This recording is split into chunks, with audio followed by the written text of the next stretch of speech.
전 청와대 제1부속실장, 네, 어제 오늘 계속해서 화제가 되는 인물입니다.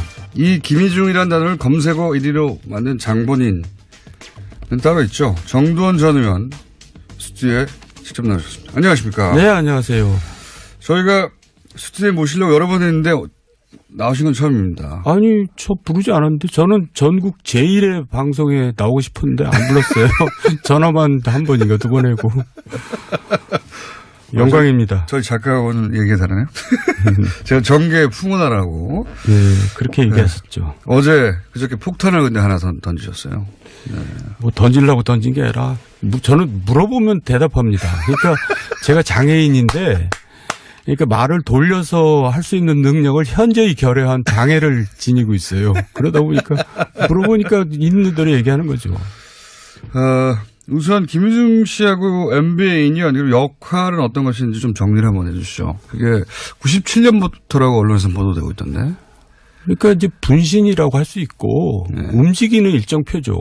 그러니까 이제 우리도 국회의원 뭐 이런 거 하면 이제 비서가 있잖아요. 네. 근데 내가 모르는 걸 걔한테 물어봅니다. 야, 어저께 누구 만났지? 야, 1년 전에 이런 일이 있었어? 그때 내가 뭐라 그랬어? 그렇게 물어봅니다. 그렇게 물어보는 사람이 김희중이에요. 첫 번째로 물어보는 사람이. 예, 그러니까 자기보다 자기를 더 잘 알 수가 있는 거죠. 그렇군요. 네. 서울시장 시절에도 그러니까 움직이는 수첩으로 수행비서를 그럼 한 거네요. 그죠? 국회의원 때부터 그랬다니까요. 네, 15년 동안. 이명박 서울시장을 사실상 그 컨셉부터 다 만든 게 의원님이라고 저는 알고 있는데. 뭐 과장된 거고요. 그러면 반쯤 만든 걸로 하죠. 네. 반쯤 만든 분으로 알고 있는데 그럼 그때부터 이미 김희중 전 실장을 많이 겪어보고 아시겠네요. 잘. 굉장히 맑고 담백하고 깨끗한 친구입니다. 그러니까 그 엄청난 부자 아닙니까? 그 부자 돈 관리를 하면서 본인은 되게 가난하게 살아가지고 사실은 또 굉장히 생활고를 많이 겪을 정도로 어려웠어요. 그 정도로 돈 문제에 있어서도 굉장히 그러니까 깨끗했다. 돌아가신 부인도 한번 어려워서 헤어졌다가 다시 재결합해가지고 또 이제 어렵게 다시 살아가는 중에 이런 일이 생긴 거죠. 그럼 그 과정 전체 그러니까 대통령 부속실장이 돼서도 그렇게 살림이 폈다거나 혹은 뭐 서울시장 시절도 그렇고 그런 적이 없었단 말이죠. 남의 돈에 절대 손 안 댑니다. 손을 안 댄다. 그럼 이게 이제 그 당시 솔로몬 저축은행 임 회장한테 이제 임 회장이 영업 정지 막아달라고 로비를 전박을 했었죠. 예. 당시에. 예. 그러다가 이제 그 언론 보도를 정리하면 검찰 기소 내용 정리하면 3번 정도에 걸쳐서 1억 8천을 받았다. 예. 예. 그러니까 실수한 거죠. 그때 넘어간 겁니다. 임석한테.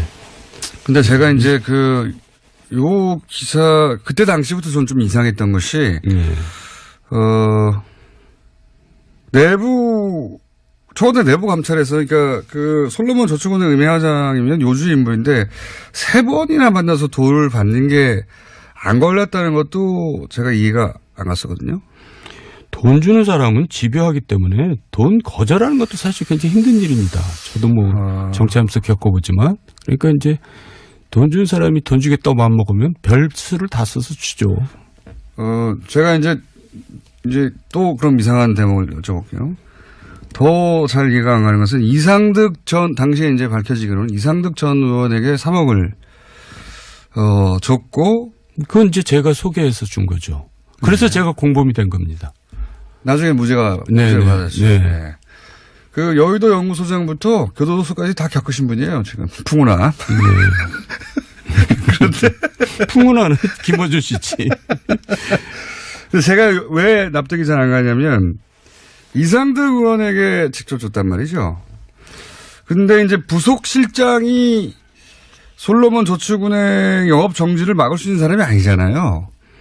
어느 정도, 그러니까 급하니까 이제 여기저기 뛰어다닌 거죠.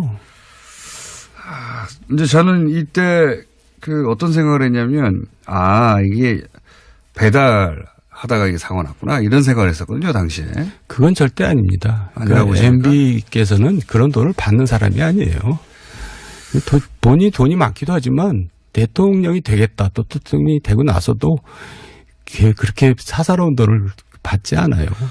의원님 모르시는 거 아니에요? 혹시? 또 규모가 그 정도 돈은 또 절대 안 받습니다. 근데 본인이 이렇게 얘기했단 말이죠. 김희중 씨는, 금품을 수수하지는 않았다. 끝까지 부인을 했어요. 이번 일로 자기 이름이 거론된 것에 도의적인 책임을 지겠다고 했지, 내가 돈을, 수수하지는 않았다고 했단 말이죠. 그러니까 돈이 간 건 사실이고, 근데 본인은 수수하지 않았다면, 그 돈을 누군가한테 전달하려고 했던 거 아니냐. 게다가 제가 그때 이제 이게 오래된 얘기지만 그때 당시 이명박 전 대통령에게 굉장히 관심이 많았기 때문에 제가 주의 깊게 본 사건인데, 게다가 이제 김희중 씨가 이제 굉장히 담백하다고 하셨으니까 그런 성격이면 자기가 받았으면 받았다고 하지 않을까. 이미 잡혔는데. 그러니까 이제 어떨 길을 받았는데 그거를 이제 돌려주려고 갖고 있었을 가능성이 높고요. 세 번에 나눠서 받은 건 얼떨결에 받은 게 아니었습니까? 한 번 받으면 또 그다음에 또 거절하기 힘들죠. 근데 MB한테 전달하는 거는 제가 아는 MB는 그런 돈은 절대 안 받습니다. MB한테 전달하기에는 제가 보기에도 1억 8천원 자범 수준은 아니에요. 자범 수준. 굉장히 이중적인 의미로 말씀하신 것 같은데. 그러니까 저도 이상득 의원에게 3억이 갔는데 이명박 전 대통령에게 1억 8천이 갔다는 건 말이 안 되잖아요. 말이 액수가. 안 되죠. 액수가 말이 안 되는데 그러니까 이명박 전 대통령은 아니고 그런데 영향을 미칠 수 있는 누군가한테 가는 것을 이 분이 배달하다가 결국 본인이 뒤집어 쓴 게 아니냐. 그건 아니고요. 부속실장이면 굉장히 힘이 센 자리라고 볼 수 있고 이 금감원이나 금감이 이쪽에다가 좀 얘기 좀 해달라. 그런 차원에서 했겠죠. 직접 요건에 관해서는 물어보지는 않으셨죠? 네, 예, 그렇습니다. 근데 본인이 보시기에 그런 정도의 구도로 이루어진 일이 아니겠는가? 네, 그렇습니다. 너무 확대 해석할 필요 없어요. 그거는 그렇습니다. 그래요. 저는 이게 또 특이한 게 그렇게 저는 생각이 안 들어준 여러 가지 이유가 있었는데 본인이 돈을 받지 않았다고 이제 끝까지 부인한 사람이 항소를 안 했어요. 네. 네. 보통 뭐 억울하지 않아도 형량을 다투려고 항소를 하는데 이분은 항소를 포기했어요. 더 이상한 것은 제가 당시 기억하기로 검찰도 항소를 안 했습니다. 네. 이건 권력의 뜻이다. 제가 그때 그렇게 읽었는데. 그러니까 사면을 기대했겠죠. 빨리 임기가 이제 곧 끝날 때니까 빨리 종결 지어가지고 이제 대통령으로부터 사면을 받고 싶었겠죠. 그런데 자기가 돈을 받았는데 자기가 잘못했는데 대통령이 사면해 줄 거라고 기대하는 거는 어불성설이잖아요. 아니 근데 최시중 천신일은 사면 받았거든요. 그건 이제 이명박 전 대통령이 그분들과의 관계 때문이 아니라 그러니까 제가 정리해 드릴게요. 네, 그건 어떻게 된 건가 그럼? 사실 이상득, 최시중, 천신일, 김희중이 이제 들어가 있었는데 천신일, 최시중은 왜 사면했냐면 위험한 인물이라고 저는 판단합니다. 위험한 인물. 네, 이명박으로서는 좀 두렵죠. 이 사람들이 이제 어떤 일을 할지 모르니까. 그런데 김희중 부서실장까지 사면하면은 자기한테 굉장히 부담되거든요. 김희중 부서실장이 더 위험하다면서요? 입을 열면. 그렇죠. 아니 근데 김희중을 굉장히 착한 사람이니까 우습게 본 겁니다. 그러니까 실수를 이제 이명박이 대통령께서 실수를 한 거고 그 당시에 제가 아는 사실 또 하나는 이상득도 사면하려고 했어요. 그때 구치소 안에서 제가 이상득 씨가 전화하는 걸 들었는데 막 화를 내면서 나를 왜 사면하냐. 난 무죄다. 그래서 절대 사면하지 마라. 나는 끝끝내 무죄를 다투고 무죄로 나올 것이다 그러더라고요. 그러니까 희중이만 그냥 쏙 뺀 거예요. 희중이가 그 얘기. 만만해서 그랬다? 네, 만만해서. 그러니까 그때 얼마나 상처를 받았겠어요. 근데 그 후로 이제 뭐 어제 얘기 나왔듯이 상가집도 안 오고 꽃도 안 보내고 전혀 돌보지 않거든요. 그러니까 완전히 그냥 바보 취급한 겁니다. 네가 뭐 특별히 할 수 있는 일이 있겠냐 이렇게. 그렇게 착한 사람이거든요. 그러니까 그냥 우습게 하는 거죠. 이런 건 아니었을까요? 저는 이제 그때 당시 어떻게 생각했냐면 이거는 이제 배달을 하다가 죄를 뒤집어 썼고 그리고 항소하지 않고 조용히 있으면 그때가 대통령 선거 시절이거든요. 직전이에요. 2012년 11월. 대선 끝나고 마지막 3년 때, 그때 해결해 줄게. 이런 약속을 했는데 들어가서는 그냥 내버려 둔 겁니다. 사면 안 해주고. 그래서 그런 가운데 이제 말씀하셨듯이 부인이 자살하고 약속도 지켜지지 않고 배신감이 컸겠죠. 근데 제 말은 자기가 먹었는데 감옥 면회를 오지도 않을 뿐만 아니라 이제 부인 장례식에도 오지 않았다. 이게 아니라 안 먹었는데 아예 본인은 계속 안 먹었다고 주장한 거 있잖아요. 안 먹었는데 누군가의 대타로 갔는데 사면시켜 준다고 했다가 이거 완전히 버려버린 거죠. 부담되니까. 그러니까 지금 김원주 씨는 집요하게 이제 거기에 대해서 집착을 하시는데 네. 저도 사실 팩트는 모르죠. 네. 근데 아닐 것 같다. 제가 아는 MB는 그런 잡범은 아니라는 거죠. 그러니까 MB한테 간 건 아닌 것 같아요. 근데 그 정도. 또 딴 사람일 수 있다? 네. 그 주변에 누군가한테 간 것 같다. 그건 제가 모르죠.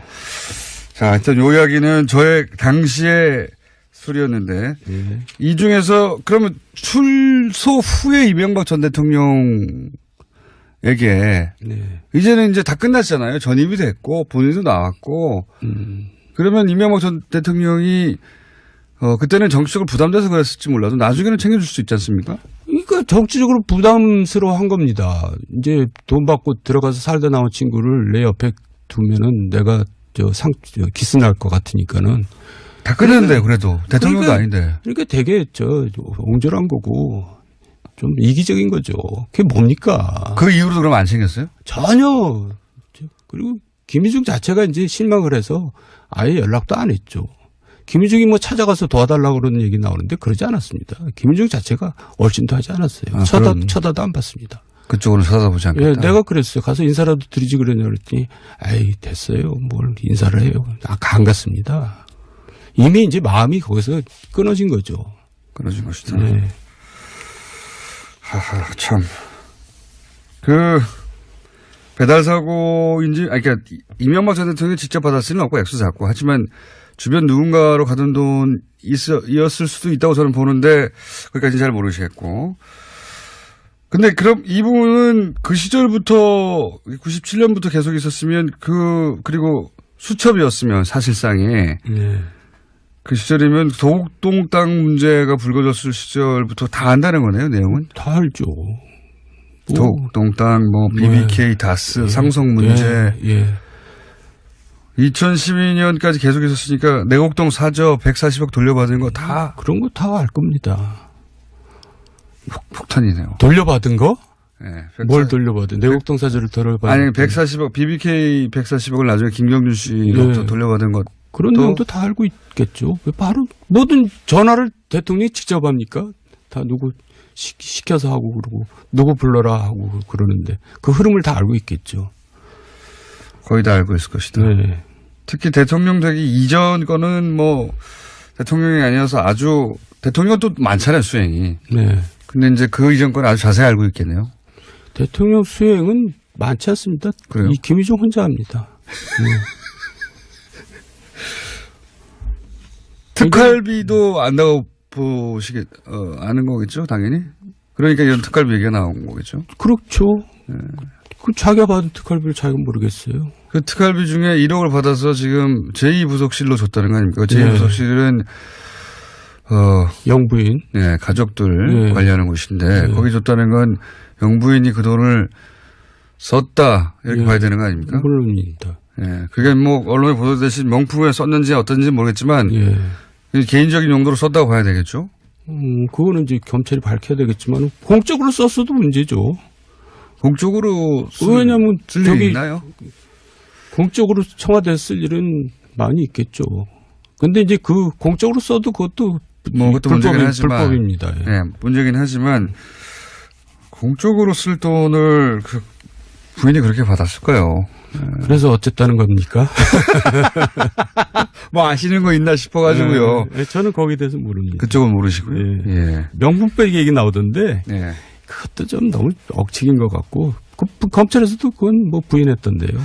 그 확인되지 않았으니까 검찰은 부인하겠죠. 검찰은 말을 하려면 적어도 영수증으로 확보해야 말할 수 있을 텐데 특활비가 거기 쓰였는지는 뭐 제껴놓고 혹시 네. 평상시에 명품을 좋아한 거 어떤 그 취향에 대해서는 아십니까 혹시?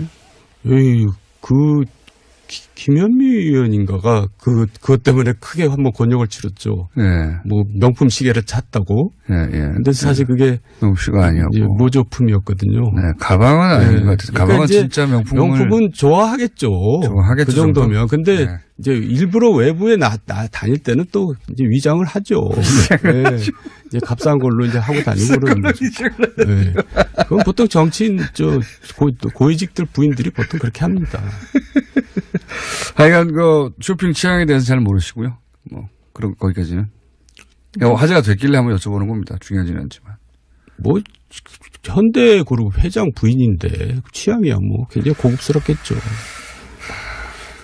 최근에 이 이명박 전 대통령 오랜 측근들이 그 등을 돌리고 있어요. 뭐 김희중 실장이 화제가 됐지만 그 외에도 뭐 다스의 김성호 전 사장도 그렇고 다스에 오래 근무했던 직원들도 그렇고 네.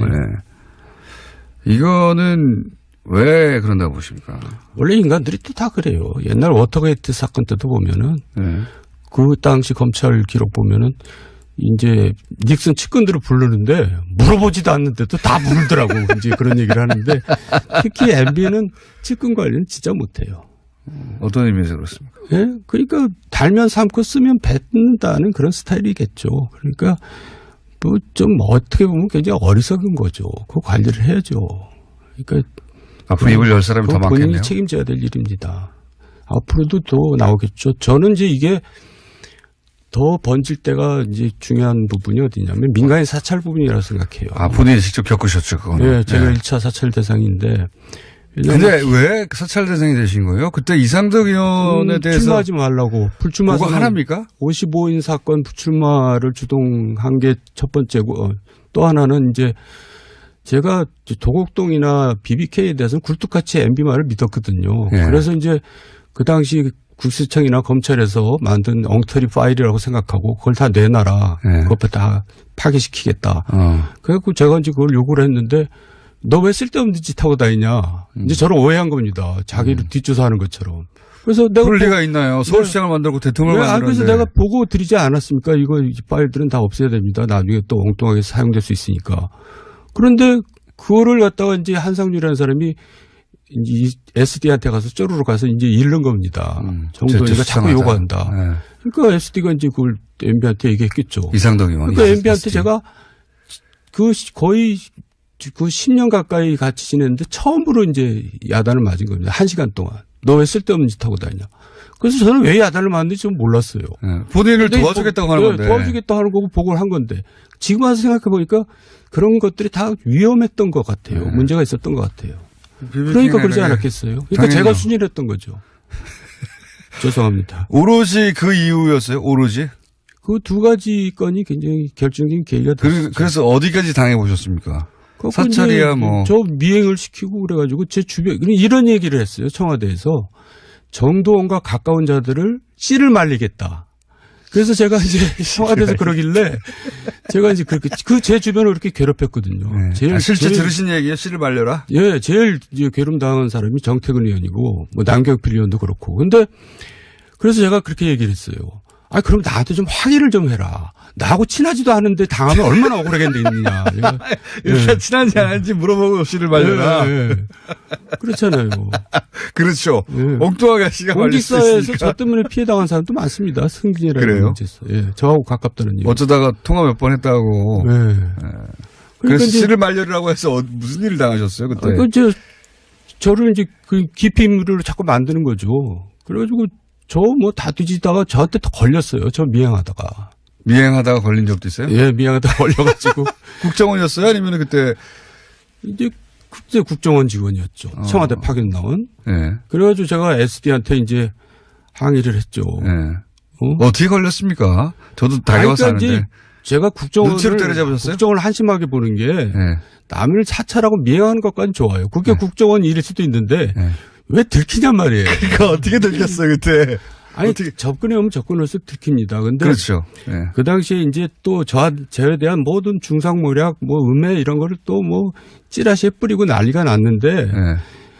그 중에 이제 어떤 얘기가 들어왔냐면 그 자료를 주간지 월간지 기자들한테 주면서 기사를 쓰라고 한 거예요. 근데 주간지 월간지 기자 중에 저를 좋아하는 사람이 있잖아요. 그러니까 그걸 저한테 알려준 겁니다.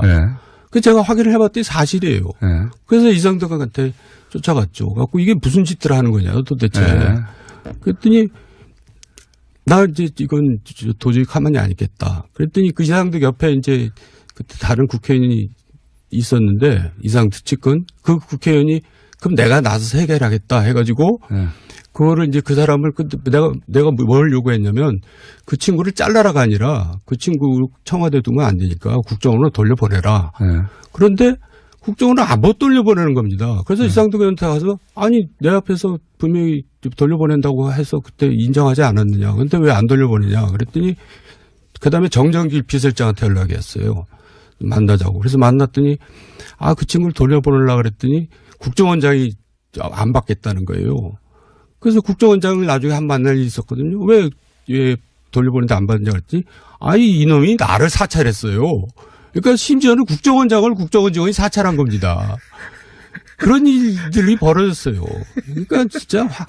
미행을 어떻게 잡으셨어요? 궁금한데 저도 당해본 적이 있어가지고. 저도 잡아본 적이 있거든요. 왜냐하면 저하고 가까운 의원 중에 박덕흠 의원이라고 있었어요.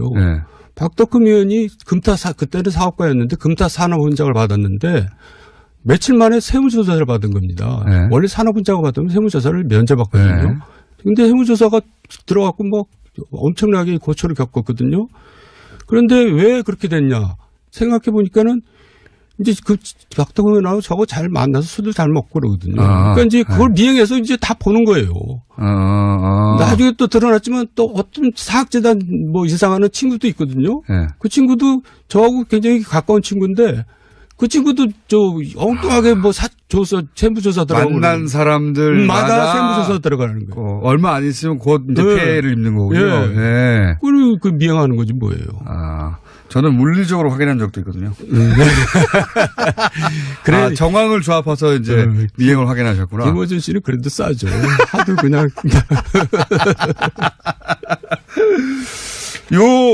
그 사찰도 한번 터질 것이다 보시는 거군요. 그럼 제가 왜 터져야 되냐면 전 터져야 된다고 보는데 박근혜 정권에서 블랙리스트가 문제가 됐잖아요. 근데 이거는 가장 악랄한 블랙리스트입니다. 민간인 사찰은 악랄한 블랙리스트. 왜냐하면 이명박을 비판하는 자들은 분야를 막론하고 지휘고하를 막론하고 블랙리스트 수준이 아니라 그냥 이제 사찰을 하는 겁니다. 그러니까 이제 총리실 공직윤리지원관실에 있는 멤버들이 다 영포 라인이거든요. 영포 라인들. 영일포항.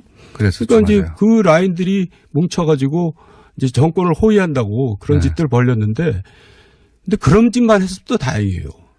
그런 자들이 또 뭘 했냐면 각종 공공기관에다가 이권청탁, 인사청탁을 합니다. 그래서 그걸 안 듣잖아요. 그러면 그 사람들 또 사찰해가지고 압력을 가하고 쫓아내고 그러는 겁니다. 그러니까 이거는 무슨 깡패 악당, 무슨 불안당 정권이죠. 그걸 묵인한 사람이 묵인했으니까 그런 일이 벌어질 거 아니에요. 이명박 전 대통령. 이명박 대통령은 이제 소위 말해서 그 자들이 이제 좌파 세력을 척결한다고 믿고 이제 그런 힘을 실어준 거죠. 아니, 정세현 의원이 좌파 세력은 아니잖아요, 최소한. 이명박 전 대통령. 아니, 자기를 비판하면 다 좌파 세력이죠. 비판하면 다 좌파 세력으로 몰았다. 그러면 여기서 터지면은 특활비도 터지겠지만 엄청 많이 남아있겠네요, 그죠? 네, 그래서 그 당시에 뭐 수석했던 사람들 또 그 당시 뭐 노동비서관이 이제 공직윤리지원관실 지휘했잖아요. 그런 사람들 다시 또 문제될 거예요. 그때 엉터리를 수사했잖아요. 완전 엉터리였죠. 뭐 호텔에서 불러서 30분간 수사하고 컴퓨터는 미리 다 디가우징 시켜버리고. 그렇죠. 뭐. 예. 그리고 또 그 국정원 특활비가 그 사람들 이제 재판받을 때 변호사 비용을 누가 댔겠어요. 그 변호사 비용으로 갔다는 얘기도 그 당시에 많이 돌았어요. 그 외에 혹시 앞으로 터질 분야들 좀 맥을 짚어주시면 또 어디가 있습니까? 글쎄요. 저 여기서 한 건 하고 가라는 얘기인데. 이때까지 나온 얘기 정리하신 거 말고 새로운 거 하나 툭 던지고 가세요, 그러면. 이때까지 1분밖에 안 남았는데. 아니, 이제 대통령 선거 과정에서는 별의별 일이 다 벌어집니다. 갖고 그렇죠. 당락에 영향을 미칠 수 있는 사건들이 또 생기거든요. 근데 이제 그런 거를 막고 처리하고 그런 역할을 제가 많이 했죠. 그래서 이제 근데 그게 이제 후유증이 남습니다. 대통령이 된다음에도. 그러니까요. 그 중에서 그 사람들이 또 나중에 와서 뭐 또 뭐 협박하고 이제 그런 일이 벌어지거든요. 협박하고 나중에 와가지고. 예, 그런 일에 이제 돈이 쓰였을 수도 있는데 그때 벌어진 일은 제가 죽기 전에 얘기하려고 그래요. 그러니까 김어준 씨 제가 죽을 때 되면 꼭 저한테 면회 오십시오. 제가 그때 얘기해 드릴게요. 그때까지는 못 버티실 거예요. 먼저 돌아오실지 모르겠는데. 제 말은 자꾸 괴롭히고 물어가지고 그때까지는 못 버티실 거고. 그 얘기를 하면 내 자신도 이상한 사람이 되기 때문에. 님이라고 저는 알고 있는데. 뭐 과장된 거고요. 그러면 반쯤 만든 걸로 하죠. 네. 반쯤 만든 분으로 알고 있는데. 그럼 그때부터 이미 김희중 전 실장을 많이 겪어보고 아시겠네요. 잘. 굉장히 맑고 담백하고 깨끗한 친구입니다. 그러니까 그 엄청난 부자 아닙니까? 그 부자 돈 관리를 하면서 본인은 되게 가난하게 살아가지고 사실은 또 굉장히 생활고를 많이 겪을 정도로 어려웠어요. 그 정도로 돈 문제에 있어서도 굉장히 그러니까 깨끗했다. 돌아가신 부인도 한번 어려워서 헤어졌다가 다시 재결합해가지고 또 이제 어렵게 다시 살아가는 중에 이런 일이 생긴 거죠. 그럼 그 과정 전체 그러니까 대통령 부속실장이 돼서도 그렇게 살림이 폈다거나 혹은 뭐 서울시장 시절도 그렇고 그런 적이 없었단 말이죠. 남의 돈에 절대 손 안 댑니다. 손을 안 댄다. 그럼 이게 이제 그 당시 솔로몬 저축은행 임 회장한테 이제 임 회장이 영업 정지 막아달라고 로비를 전박을 했었죠. 당시에. 그러다가 이제 그 언론 보도를 정리하면 검찰 기소 내용 정리하면 3번 정도에 걸쳐서 1억 8천을 받았다. 예. 그러니까 실수한 거죠. 그때 넘어간 겁니다. 임석한테. 근데 제가 이제 요 기사 그때 당시부터 저는 좀 이상했던 것이 초대 내부 감찰에서 그러니까 그 솔로몬 저축은행 임회장이면 요주 인물인데 3번이나 만나서 돈을 받는 게 안 걸렸다는 것도 제가 이해가 안 갔었거든요. 돈 주는 사람은 집요하기 때문에 돈 거절하는 것도 사실 굉장히 힘든 일입니다. 저도 뭐 정치하면서 겪어보지만 그러니까 이제 돈 주는 사람이 돈 주겠다고 마음먹으면 별 수를 다 써서 주죠. 제가 이제 또 그럼 이상한 대목을 여쭤볼게요. 더 잘 이해가 안 가는 것은 이상득 당시에 이제 밝혀지기로는 이상득 전 의원에게 3억을, 줬고. 그건 이제 제가 소개해서 준 거죠. 그래서 제가 공범이 된 겁니다. 나중에 무죄를 받았죠. 네. 그 여의도 연구소장부터 교도소까지 다 겪으신 분이에요, 지금. 풍운아. 그런데. 풍운아는 김어준 씨지. 제가 왜 납득이 잘 안 가냐면, 이상득 의원에게 직접 줬단 말이죠. 근데 이제 부속실장이 솔로몬 저축은행 영업 정지를 막을 수 있는 사람이 아니잖아요. 어느 정도, 그러니까 급하니까 이제 여기저기 뛰어다닌 거죠. 이제 저는 이때 어떤 생각을 했냐면, 이게 배달하다가 이게 사고 났구나. 이런 생각을 했었거든요, 당시에. 그건 절대 아닙니다. 아니라고 MB께서는 그런 돈을 받는 사람이 아니에요. 본인이 돈이 많기도 하지만 대통령이 되겠다. 또 대통령이 되고 나서도 그렇게 사사로운 돈을 받지 않아요. 의원님 모르시는 거 아니에요? 혹시? 또 규모가 그 정도 돈은 또 절대 안 받습니다. 근데 본인이 이렇게 얘기했단 말이죠. 김희중 씨는, 금품을 수수하지는 않았다. 끝까지 부인을 했어요. 이번 일로 자기 이름이 거론된 것에 도의적인 책임을 지겠다고 했지 내가 돈을 수수하진 않았다고 했단 말이죠. 그러니까 돈이 간 건 사실이고 근데 본인은 수수하지 않았다면 그 돈을 누군가한테 전달하려고 했던 거 아니냐. 게다가 제가 그때 이제 전 청와대 제1부속실장 어제 오늘 계속해서 화제가 되는 인물입니다. 이 김희중이라는 단어를 검색어 1위로 만든 장본인은 따로 있죠. 정두원 전 의원 스튜디오에 직접 나오셨습니다. 안녕하십니까? 네, 안녕하세요. 저희가 스튜디오에 모시려고 여러 번 했는데 나오신 건 처음입니다. 아니, 저 부르지 않았는데 저는 전국 제1의 방송에 나오고 싶었는데 안 불렀어요. 전화만 한 번인가 두 번 하고. 영광입니다. 저희 작가하고는 얘기가 다르네요. 제가 정계 풍운하라고. 네, 그렇게 얘기하셨죠. 네. 어제 그저께 폭탄을 근데 하나 던지셨어요. 네. 뭐 던지려고 던진 게 아니라 저는 물어보면 대답합니다. 그러니까 제가 장애인인데 그러니까 말을 돌려서 할 수 있는 능력을 현저히 결여한 장애를 지니고 있어요. 그러다 보니까 물어보니까 있는 대로 얘기하는 거죠. 우선 김유중 씨하고 MB의 인연 그리고 역할은 어떤 것인지 좀 정리를 한번 해 주시죠. 그게 97년부터라고 언론에서 보도되고 있던데. 그러니까 이제 분신이라고 할 수 있고 네. 움직이는 일정표죠. 그러니까 이제 우리도 국회의원 뭐 이런 거 하면 이제 비서가 있잖아요. 네. 근데 내가 모르는 걸 걔한테 물어봅니다. 야, 어저께 누구 만났지? 야, 1년 전에 이런 일이 있었어?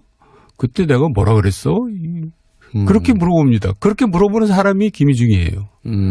첫 번째로 물어보는 사람이. 예, 그러니까 자기보다 자기를 더 잘 알 수가 있는 거죠. 그렇군요. 네. 그 서울시장 시절에도 그러니까 움직이는 수첩으로 수행비서를 그럼 한 거네요. 그죠? 국회의원 때부터 그랬다니까요. 네, 15년 동안. 그 이명박 서울시장을 사실상 그 컨셉부터 다 만든 게 의원 안 와도 형량을 다투려고 항소를 하는데 이분은 항소를 포기했어요. 더 이상한 것은 제가 당시 기억하기로 검찰도 항소를 안 했습니다. 네. 이건 권력의 뜻이다. 제가 그때 그렇게 읽었는데. 그러니까 사면을 기대했겠죠. 빨리 임기가 이제 곧 끝날 때니까 네. 빨리 종결 지어가지고 이제 대통령으로부터 사면을 받고 싶었겠죠. 그런데 자기가 돈을 받았는데 자기가 잘못했는데 대통령이 사면해 줄 거라고 기대하는 거는 어불성설이잖아요. 아니 근데 최시중 천신일은 사면 받았거든요. 그건 이제 이명박 전 대통령이 그분들과의 관계 때문이 아니라 네. 그러니까 제가 정리해 드릴게요. 네, 그건 어떻게 된 건가요? 그럼?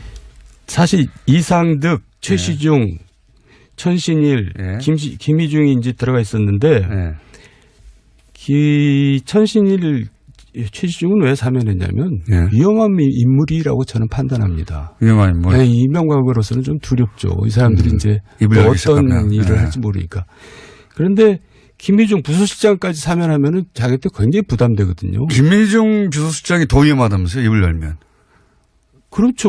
그러니까 아니 근데 김희중을 굉장히 착한 사람이니까 우습게 본 겁니다. 그러니까 실수를 이제 이명박이 대통령께서 실수를 한 거고 그 당시에 제가 아는 사실 또 하나는 이상득도 사면하려고 했어요. 그때 구치소 안에서 제가 이상득 씨가 전화하는 걸 들었는데 막 화를 내면서 나를 왜 사면하냐? 난 무죄다.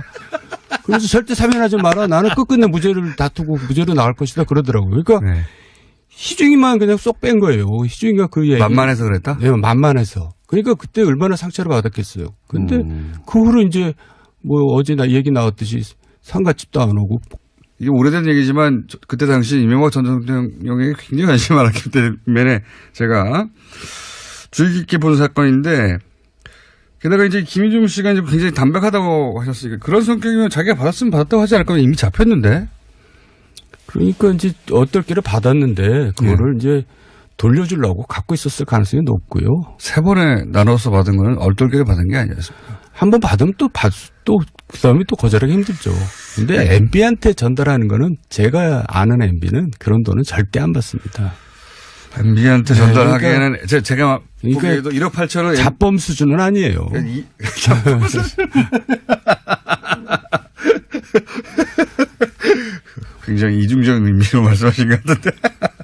그러니까 저도 이상득 의원에게 3억이 갔는데 이명박 전 대통령에게 1억 8천이 갔다는 건 말이 안 되잖아요. 말이 액수가. 안 되죠. 액수가 말이 안 되는데 그러니까 이명박 전 대통령은 아니고 그런데 영향을 미칠 수 있는 누군가한테 가는 것을 이 분이 배달하다가 결국 본인이 뒤집어 쓴 게 아니냐. 그건 아니고요. 부속실장이면 굉장히 힘이 센 자리라고 볼 수 있고 이 금감원이나 금감이 이쪽에다가 좀 얘기 좀 해달라. 그런 차원에서 했겠죠. 직접 요건에 관해서는 물어보지는 않으셨죠? 네, 예, 그렇습니다. 근데 본인이 보시기에 그런 정도의 구도로 이루어진 일이 아니겠는가? 네, 그렇습니다. 너무 확대 해석할 필요 없어요. 그거는 그렇습니다. 그래요. 저는 이게 또 특이한 게 그렇게 저는 생각이 안 들어준 여러 가지 이유가 있었는데 본인이 돈을 받지 않았다고 이제 끝까지 부인한 사람이 항소를 안 했어요. 네. 네. 보통 억울하지